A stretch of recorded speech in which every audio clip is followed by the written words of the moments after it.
রাসূল সাল্লাল্লাহু আলাইহি সাল্লাম বলেছেন, অতীতে এমন একটা লোক ছিল যে লোকটি এত নিজের উপর অত্যাচার করেছিল, নিজের উপর এত জুলুম করেছিল যে অন্য লোক আর এরকম অত্যাচার জুলুম করেনি।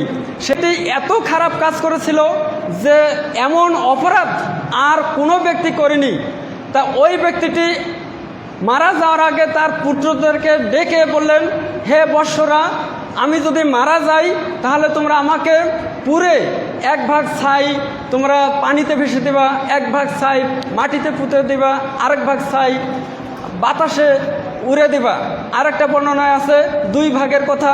তা যাই হোক, 2 ভাগ হোক বা 3 ভাগেই হোক, সেটা হচ্ছে এই কথাটা তার পুত্রদেরকে বললেন যে আমি যদি মারা যাই তাহলে তোমরা আমাকে পুড়ে এক ভাগ ছাই বাতাসে, এক ভাগ ছাই নদী স্রোতে, এক ভাগ ছাই মাটিতে পুঁতে দিবা।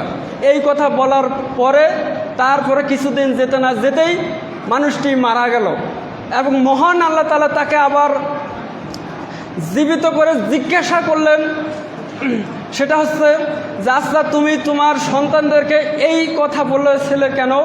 তখন ওই ব্যক্তিটি বললেন, হে আল্লাহ, আপনি তো সব কিছুই জানেন, তারপরেও কথা হচ্ছে আমি শুধু একমাত্র আপনারই ভয়ের কারণে, যেহেতু আমি পৃথিবীতে অনেক পাপ করেছিলাম, যে পাপটা অন্য কেউ করেনি।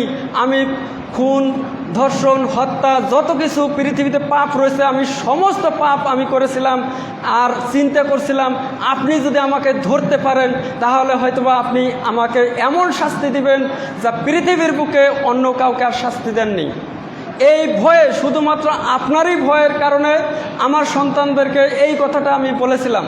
তখন মহান আল্লাহ তাআলা তার উপর সন্তুষ্ট হয়ে বললেন, আচ্ছা ঠিক আছে, তুমি যখন আমারই ভয়ে এই কাজ করেছো, ঠিক আছে, তোমার জন্য জান্নাত। সুবহানাল্লাহ। তাহলে দেখুন, মহান আল্লাহ তাআলার ভয়টা এতটা গুরুত্বপূর্ণ আমাদের জীবনে। আমরা যদি মহান আল্লাহ তাআলাকে যথাযথভাবে যদি আমরা ভয় করতে পারি তাহলে আমাদের জন্য মহান আল্লাহ তাআলার আদেশ ও নিষেধ মানতে সহজ হবে।